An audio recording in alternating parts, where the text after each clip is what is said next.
Welcome to Best in Class. My name is AJ Madden. I've had the honor and privilege of helping individuals and organizations become best in class at what they do. Today's guest is Corey Phelps, an award winning business school professor and executive educator with deep expertise in strategy, innovation, and leadership development. His decades of academic research, combined with his work with thousands of executives, have helped shape his approach to developing strategic leaders and building innovative, future ready organizations. Corey is the John and Karen Arnold Dean at the Penn State Smeal College of Business, one of the top business schools in the world.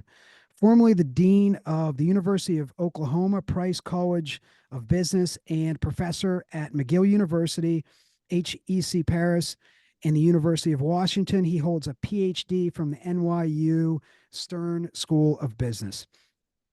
Corey's acclaimed recent book, Cracked It: How to Solve Big Problems and Sell Solutions Like Top Strategy Consultants, was published by Palgrave Macmillan. His research explores how organizations innovate, grow, and adapt to changing competitive conditions.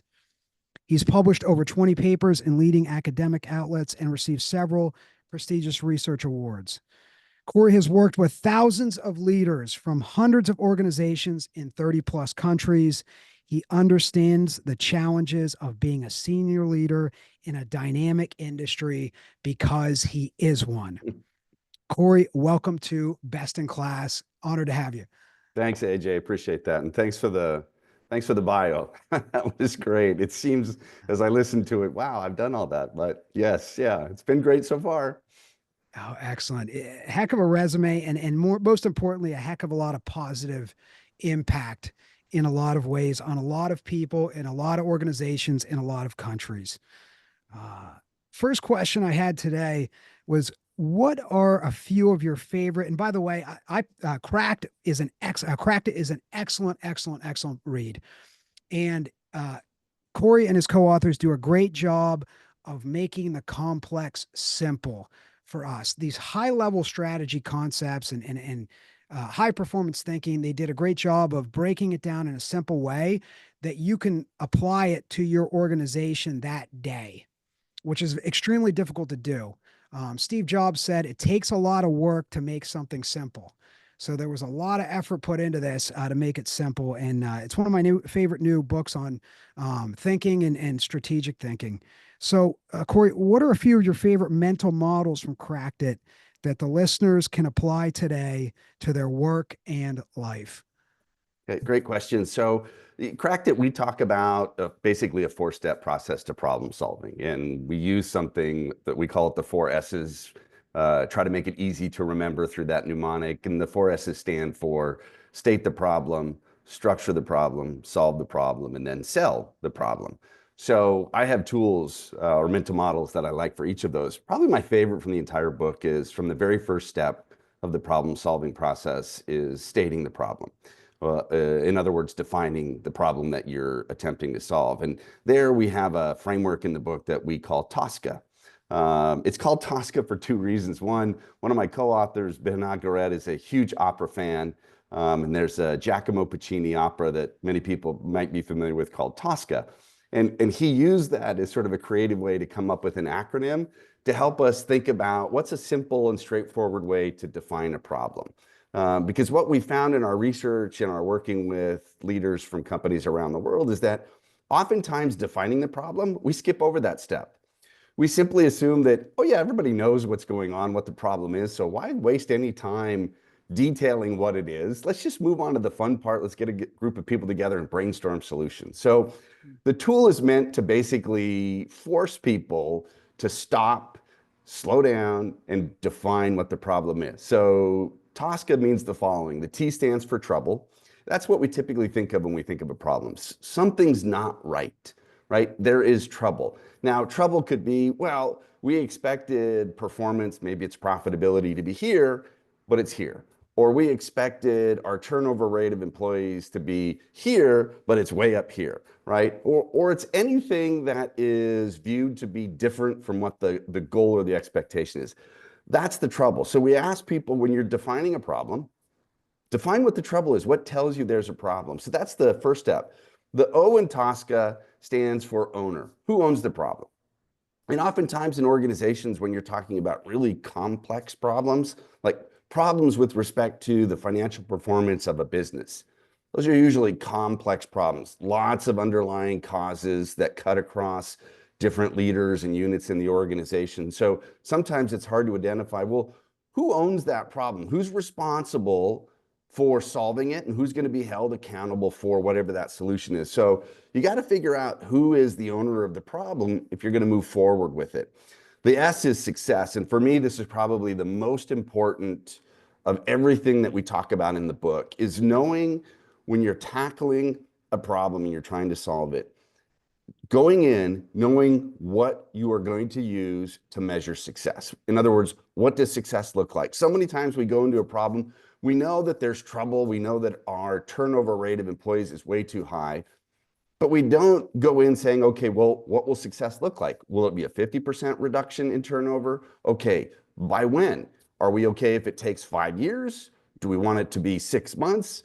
We oftentimes skip over this step. So we go So through a it's a SMART goal, solution. right? A Yeah, and SMART we goal. don't know how to do it. SMART goal, that's exactly right. So you want success. You want to define it up front in a smart way, right? Specific, measurable, achievable, relevant, time bound.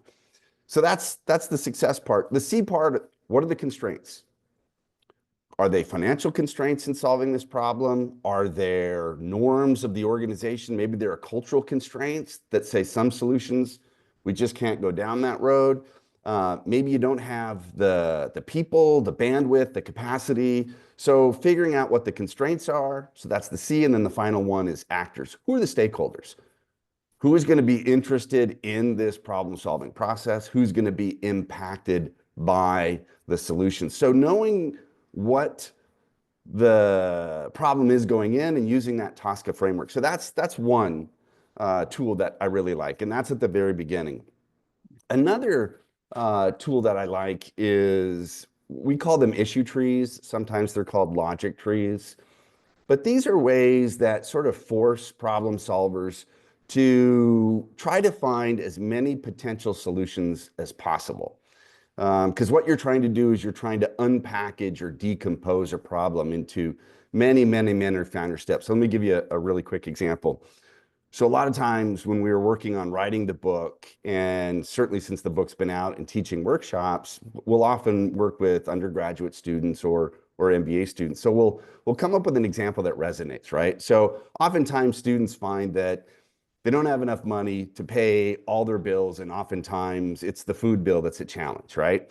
So to start off, we use this example of, okay, my problem statement is how do I reduce my food expenditures by 50% over the next 12 months? Okay. So that's where you start. Now, there's lots of different ways that we could come at this problem, but an issue tree says, okay, let's decompose this. So a first step decomposition would be, well, what is cost? How can we decompose cost? Well, it's really two things. It's purchase volume and it's item cost. So there's two paths. We could focus on item cost as the solution path. We could focus on purchase volume. So if we focus on purchase volume, maybe one branch would be, let's go on a diet. We're just going to eat less. That's how we're going to purchase less food, and that's how we're going to realize our goal, right? If it's item cost, maybe we need to shop at Sam's Club, Costco to take advantage of those price discounts. Maybe we need to think about purchasing lower quality items.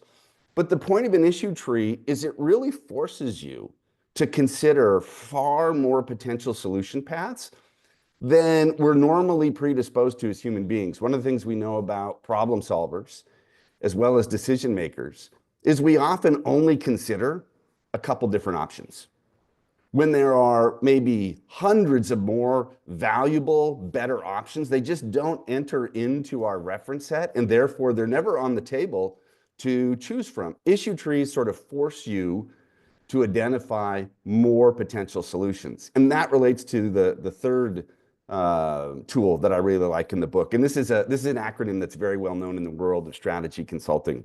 It's called MECE, MECE, which stands for mutually exclusive, collectively exhaustive.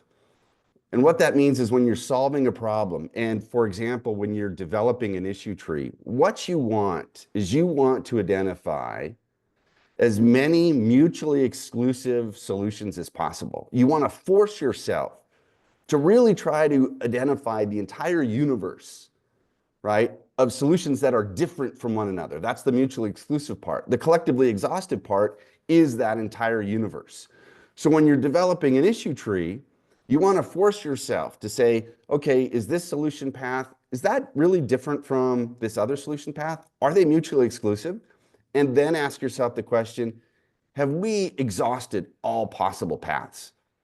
The reason this is important is there's been a lot of research on geniuses and what do geniuses do that are different from sort of us mere mortals. And what a lot of this research has found is that geniuses aren't any different from the rest of us, mere mortals. What makes them different is that they are able to generate way more ideas, way Mhm. more potential solutions to problems. And as a result of that, the more ideas that you generate, the more likely one of those is going to be really good. So MISI, the principle of MISI is really forcing problem solvers to try to identify as many potential solutions as possible, because the greater that set is, the more likely you've got one really good idea.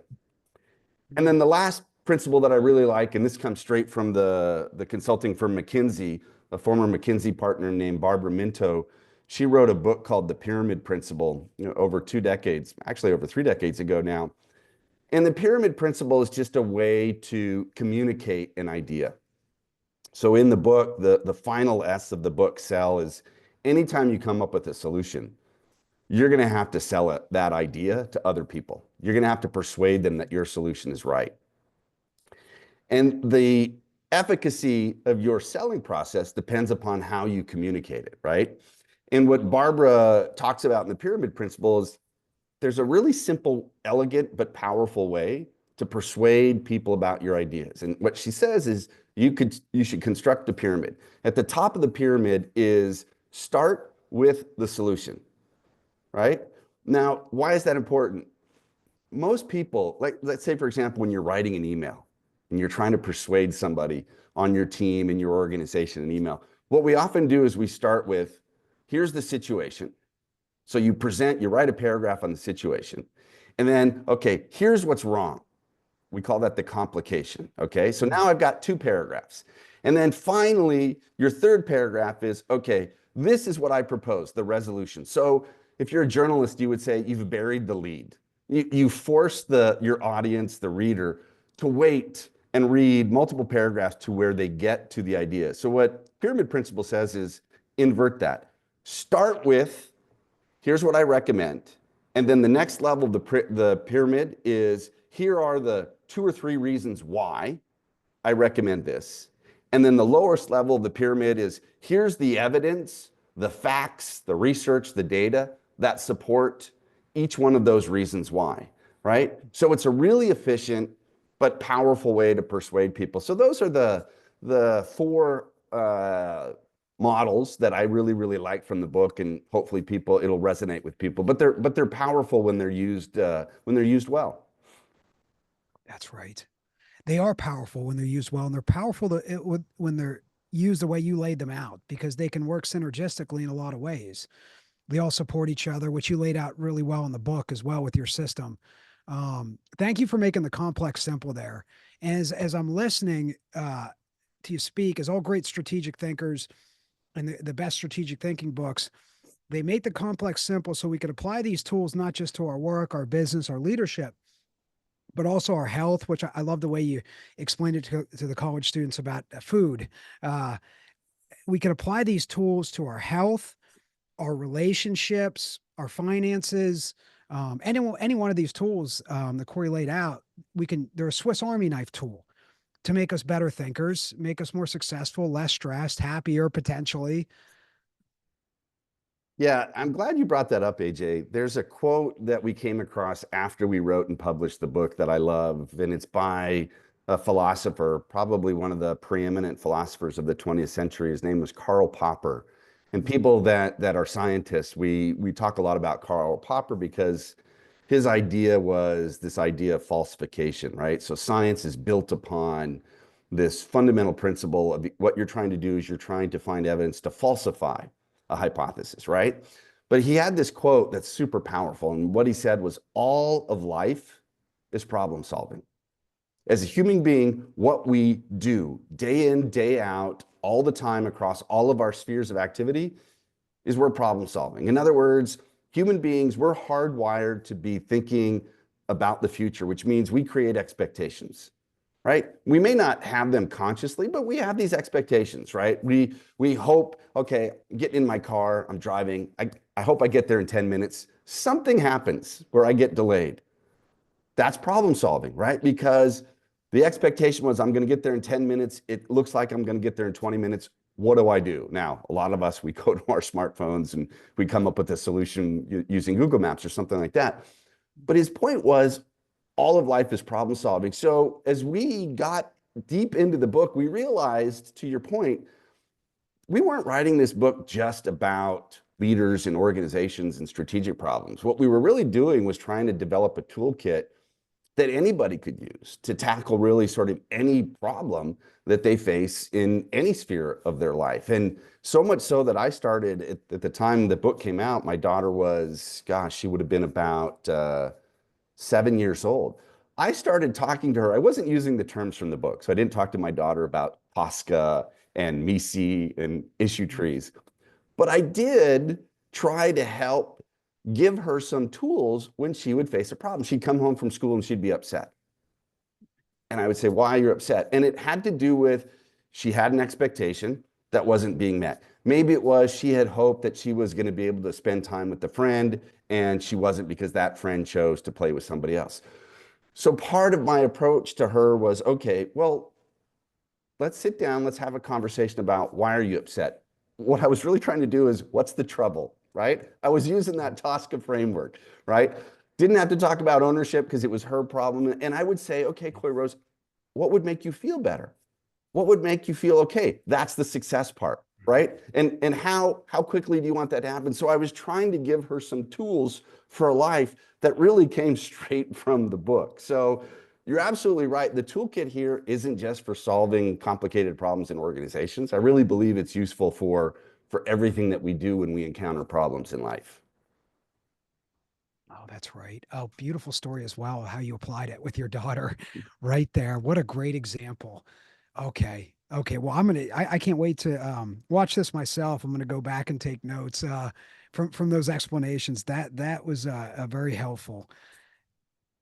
So Ron Johnson in the J.C. Penney's case study, that's one of the most fascinating case studies, I think, for me personally, in the last decade or two, how and why that happened. So I was really happy you included that in the book. I wish it would have worked out better for all parties, Yeah. Ron and JC Penney's. I find it to be sad in a lot of ways. But it is what it is. And we have to dissect it and say, what went wrong there and what could we do better? So why did Ron Johnson fail in his thinking at J.C. Penney's? Ron was the CEO at J.C. Penney's um, for a short period of time. Uh, for anyone who doesn't know who he is, and what can we learn from what he did there? What his failure was in his thinking, and also what could he have done differently in regards to his strategic thinking to increase his chances of success. We don't know for sure if it would have worked, if he would have changed things, but from your analysis, you're an expert on this case. What did he do wrong and what could he have done better? I'm glad you asked me about Ron Johnson. So I'll get to your question, but I want to provide a bit of context because I think it's going to help with what went wrong and maybe what he could have done better. So one of the things to know about Ron Johnson, yes, you're right. He was CEO of J.C. Penney for not a very long period of time. But before he was the CEO of J.C. Penney, and he stepped into that role back in the middle of 2011. But before that, Ron Johnson really became well known because he was really sort of the lead architect around Target's strategy that still exists to this day. This idea of selling prestige branded merchandise at everyday low prices. So signing deals with exclusive or prestige brands, but then being able to source a product at a much lower price point and sell it within Target. So that's still sort of the cornerstone of Target strategy.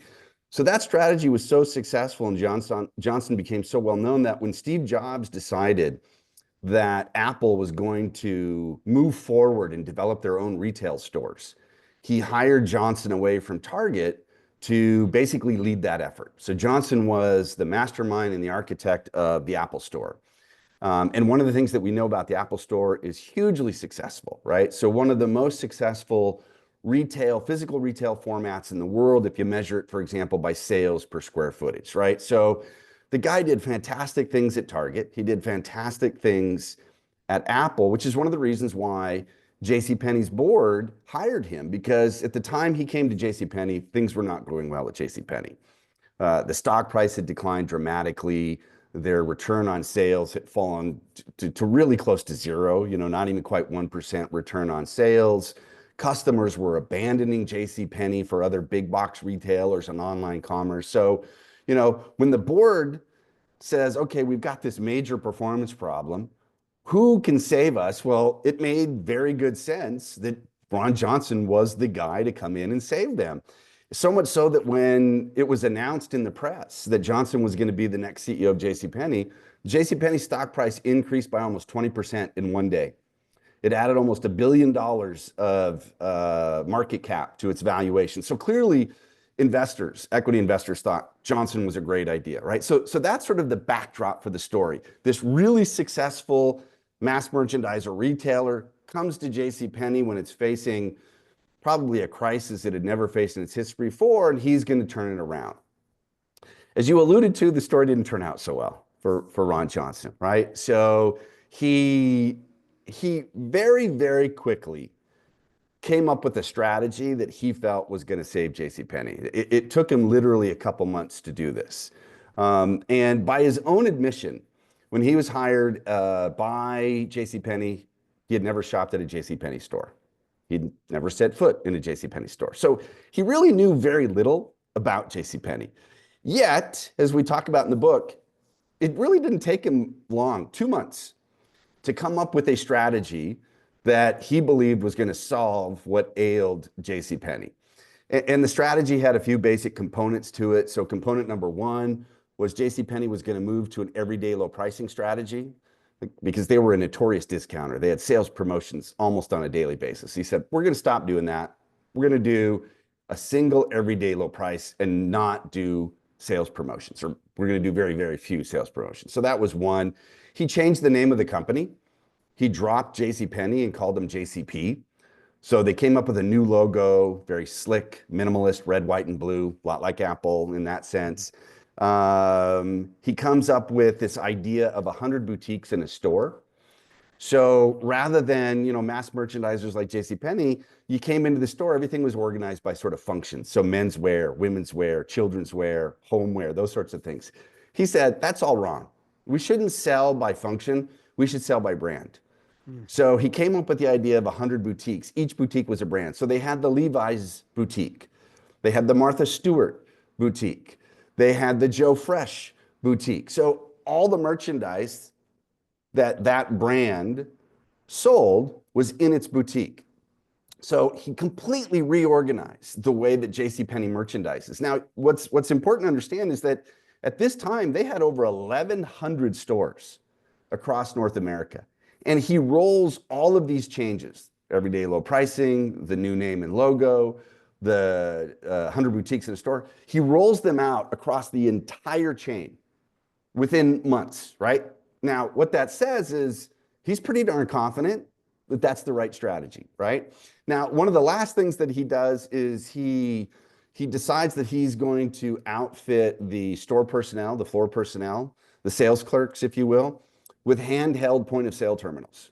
He didn't like the idea that cash registers were in the sort of the perimeter of the store. And oftentimes customers would have to sort of find, oh gosh, where's the cash register? I got to go way over in that corner to check out. So he said it'd be better if our sales clerks had point of sale terminals and they could just interact with the customer and check them out right there on the spot. So that's the solution that he implements. He does that within about a 6-month period of time. And then clearly, when you implement a solution, you want to see what the results are. Unfortunately for Ron Johnson and for J.C. Penney at the time, the results were disastrous. It got to the point where in the final quarter that Johnson was in J.C. Penney had lost about $550 million in 3 months. Now, you might be wondering why. Well, one of the fundamental reasons, there's a lot of effects that his strategy had, but the pronounced effect was driven home to me, and again, this is a true story, by my own mother. So my mother, who passed away a few years ago, when I was living in Paris, France, which is where I met my two co-authors of the book, I would call my mom, usually about once every 2 weeks, just to check in because she was in Billings, Montana, where I grew up. And this was probably around 2012, is when I called her and she told me this story. So where I grew up in Montana, there's one JCPenney store. And that's where my mom would take myself and my two older brothers every year when I was growing up for back to school shopping. So it was my mom's go-to store. When she was going to get a dress or anything, she went to JCPenney. So she tells me this story. And this was years before we wrote the book. So it's an absolute coincidence that there's this story my mom tells me about her experience during the Ron Johnson era of JCPenney, and then years later when we write the book. But what she describes was the following. She went to the mall where the JCPenney store was, and she went to where the store was, and then she said, I noticed that she was confused because it didn't say JCPenney anymore. It said JCP. But she could see inside the store and see that it still sold merchandise. So she thought, well, I'm just going to go in and look. And she tells me she gets really, really frustrated because nothing was where it was supposed to be.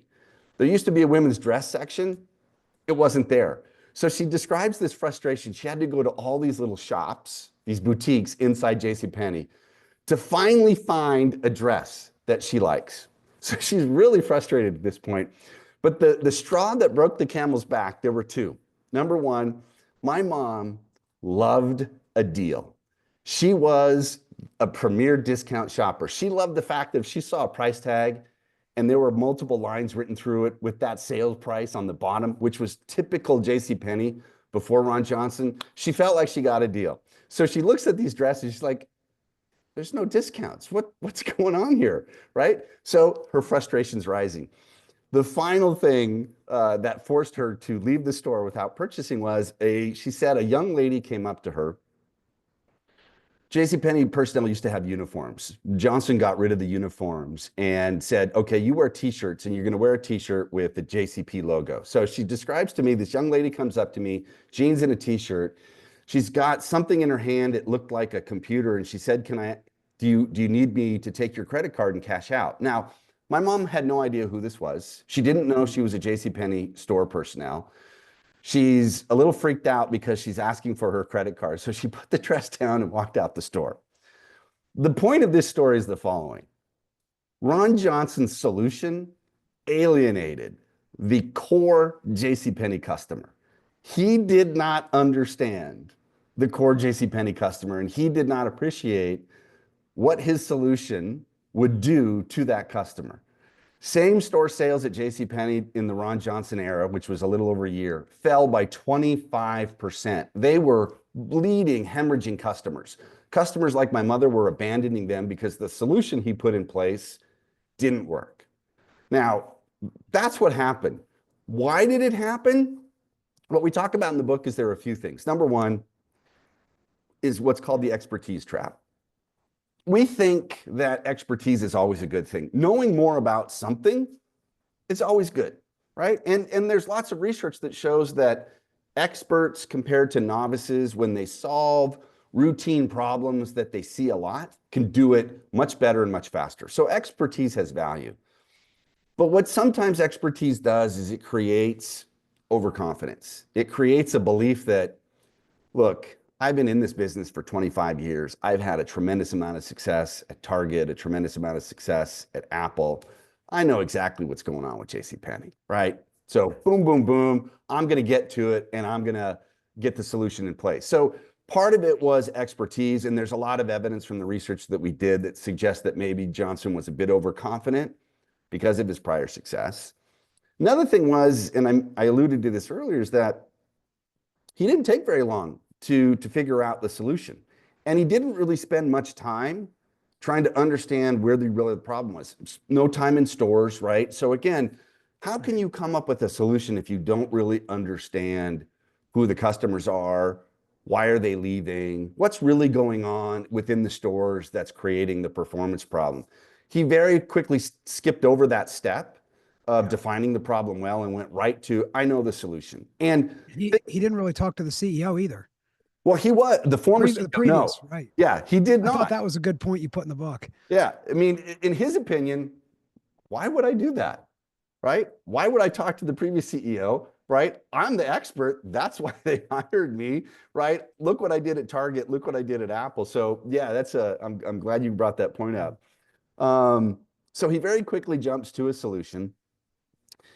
One of the interesting things is that, and I don't know if it was obvious as I was telling the story, but a lot of these elements of solution are things that he did in his previous jobs, right? So the everyday low pricing, that comes from Target. The prestige brands, that comes from Target. The handheld point of sale terminals, that comes from Apple, right? The t-shirt wearing sales clerks, that's Apple. My favorite is, it's in the book. He created this thing he called the Levi's denim bar, which was based on the Genius Bar at Apple. So he basically reasons by analogy. He says, look, these things worked at Target and at Apple. They're going to work at JCPenney, right? He just assumes that they're going to work at JCPenney. And the thing that really sort of boggles my mind, and there were lots of stories that we read by journalists where Johnson was asked, hey, don't you think you should test some of these ideas?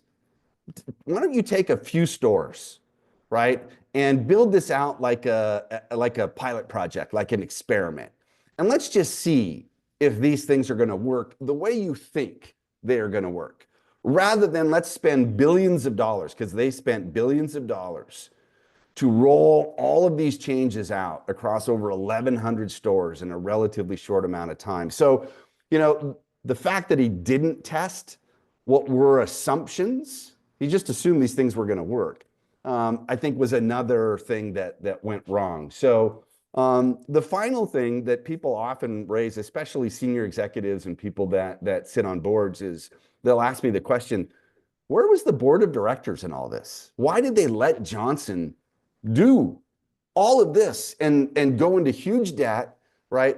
Burn a tremendous amount of cash on these changes. Why didn't they force Johnson to do this? Well, one of the things that we discovered in our research was there was a lot of deference given to Johnson because of what he had done at Target and because of what he had done at JCPenney. And this is what we do as human beings. In most societies, there are status hierarchies, right? And if you're up here in the status hierarchy, I defer to you, right? Now, in capitalist societies, that deference is often based on two things. Hierarchical level in the organization, so Johnson's the CEO, plus your previous record, right? Johnson had a great record at at Apple and at Target. So there was a tremendous amount of deference given to him, a tremendous amount of free reign that was given to him by the board because of this. So those were things that we identified in the book as sort of pitfalls of Ron Johnson's approach. Now, I'm always careful. Yes, we identify one person. Clearly, we're picking on Ron Johnson. That's not the intent. The intent was to use a real world story and pull out some things, pull out some pitfalls. And the point about this story is that these pitfalls, we're all subject to them as human beings, right? We are hardwired as human beings to want to race ahead, not define a problem. We're hardwired to want to only consider a couple options. We're hardwired to have so much confidence in our ideas. As a result of that, we say, why would we ever want to waste time and money to test them, right? We're hardwired to defend our ideas, right? To push back on anybody that questions them. This is the confirmation bias. So it's not just Ron Johnson. It's every single one of us that is subject to these sort of pitfalls, which is really why we wrote the book. The book provides a set of tools that are there to try to push back against the biases that we have as human beings. Because left to our own devices, we'll all be like Ron Johnson. We'll all not do a great job of solving problems. We need some tools that will help discipline us, structure the process, and give us, and you said this at the very beginning, not guarantee a success, but give us a higher chance that we'll get to a successful solution. So that's the Ron Johnson story. It is a cautionary tale for problem solving, which is one of the reasons why it's in the book.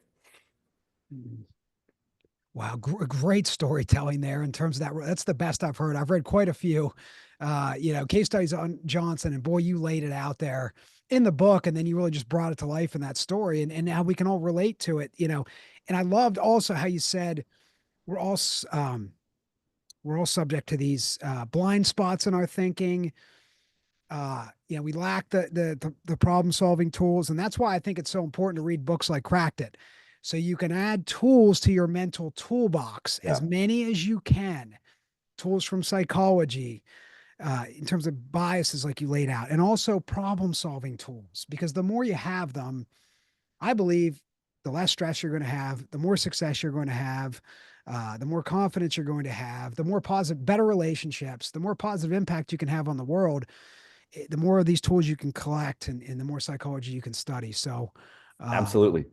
yeah, yeah, I'm a big fan of this type of these type of books and this type of thinking, and yeah, I've just seen how useful it can be, and you don't need, and it doesn't have to be complicated either, as I've talked about a few times already. That these tools, all the tools in the book could be explained to a 12-year-old Oh in yeah. Connect It.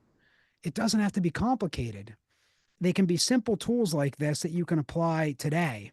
Yep. Um, let's see. I completely agree. Yeah. I mean, that's why I'm an educator. I fundamentally believe that human beings can grow, develop, and get better, but they have to want to invest in learning, right? And that's what these tools are. You can learn these tools, right? As you said, 12-year-old, even younger, can learn these tools, and as a result, get better at problem solving. So, absolutely, it just is a matter of, do people want to take the time, expend the effort to learn them? And once you do learn them, they can be really powerful. That's right. That's right. I think the book is maybe an 8-hour read, and $20. So Yeah, yeah, that sounds right. it's a very low price and minimal investment in time, and into having some of the best tools out there that you can use for the rest of your life, both personally and professionally. Who are some of your CEO strategic thinkers, or some of the CEO strategic thinkers that you admire the most, and why? Who do you think some of the best strategic thinkers are out there, and what did you admire about them? Yeah, well, I would say the principle that I'm looking for in terms of strategic thinkers are a few things. So number one, people that spend a lot of time and effort paying attention to what's happening in their competitive landscape and thinking about the future. So these are people that are sort of externally oriented outside the organization and thinking about the future, right? Because strategy is fundamentally about picking a particular strategic direction, a vision for your organization, then figuring out how we're going to get there. So if you're not aware of how technology is changing, right? If you're not aware of how customer preferences for your business or your product are changing, how the legal or the regulatory environment might change, you're not going to have the right vision for your organization. So people that are very externally future focused, right? That would be principle number one. Principle number two, and maybe this is the most important one, people that are willing to challenge their own assumptions and the assumptions of others, right? I like to say it's about being able to look in the mirror, take a cold, hard look and say, okay, what am I assuming about, let's take, for example, Ron Johnson and this solution? Well, I'm assuming that reorganizing all 1,100 of my stores into 100 boutiques is going to help boost sales.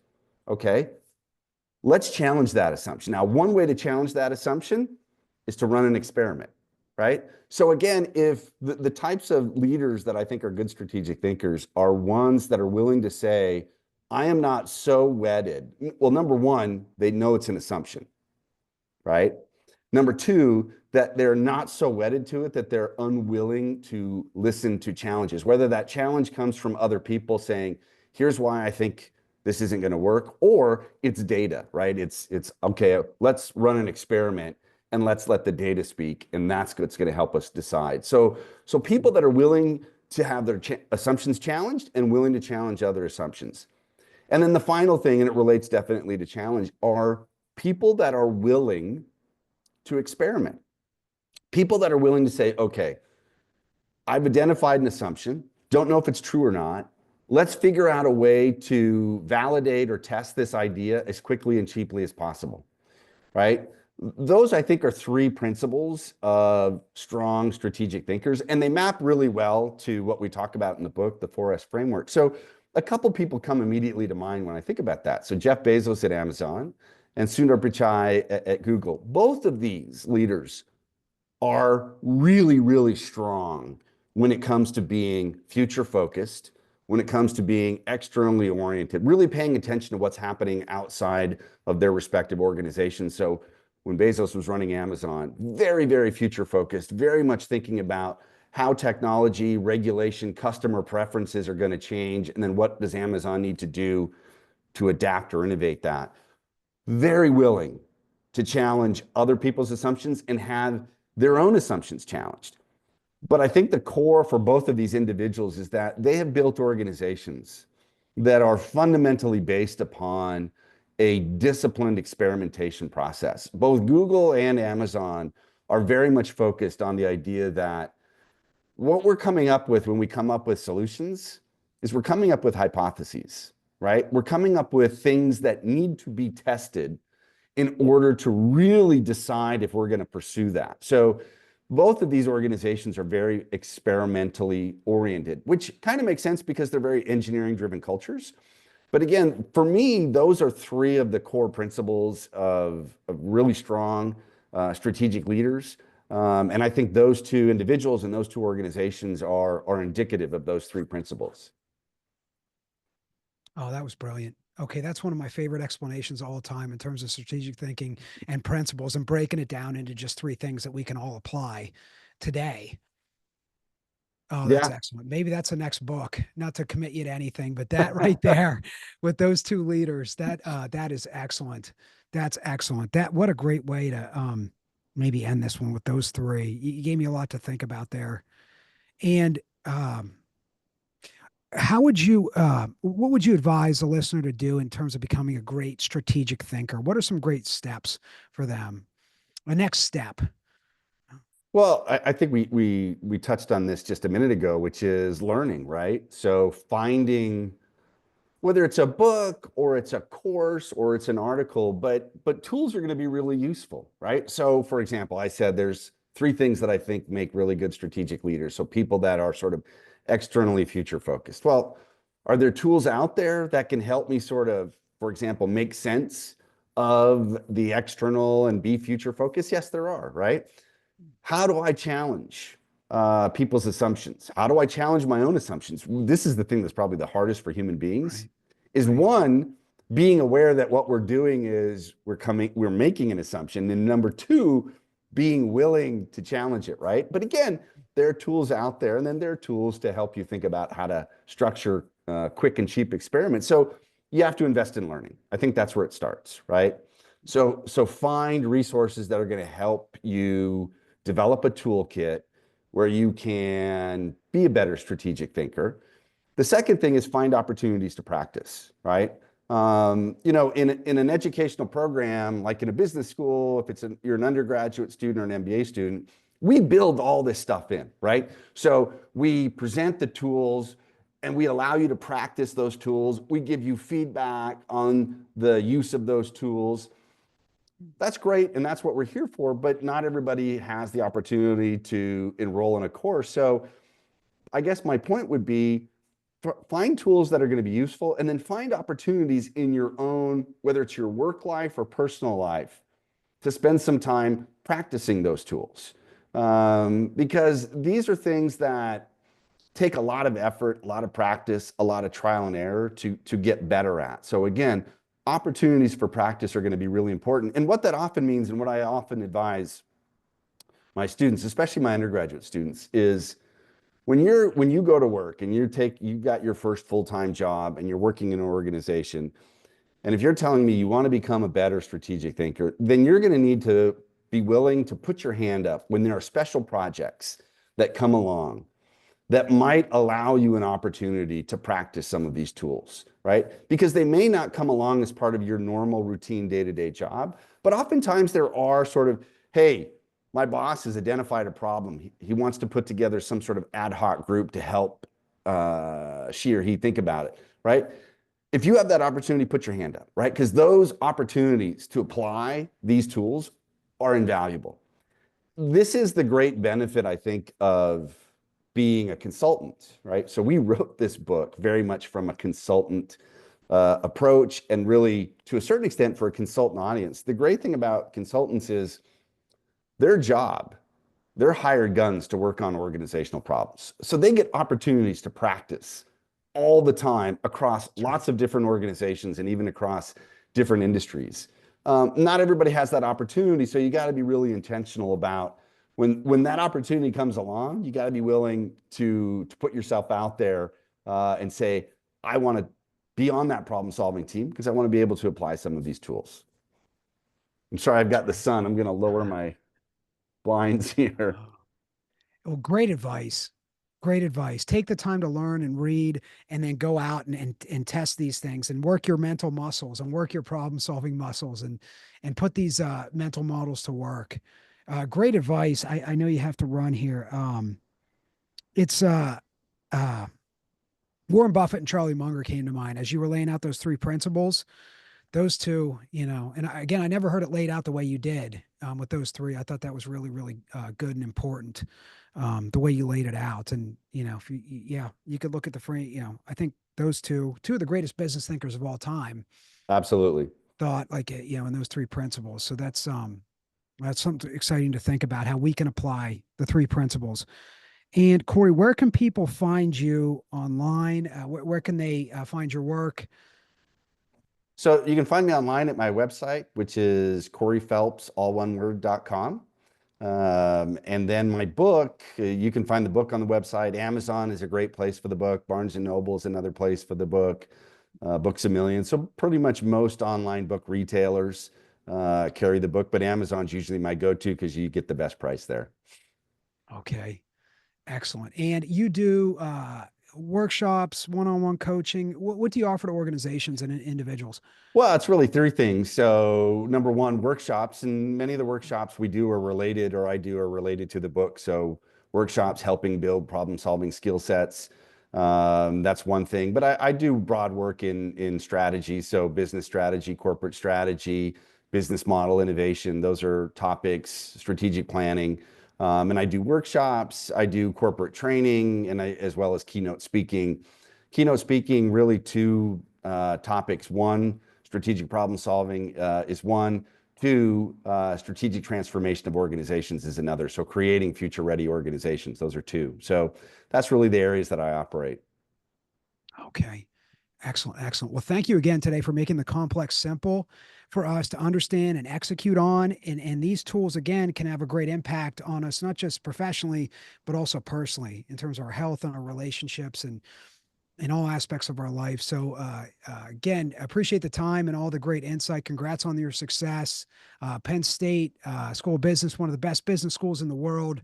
Um, and, I can see why after this conversation. So, great talking to you, sir. Thanks very much, AJ. Thanks for the opportunity to talk to you. Appreciate it. Absolutely.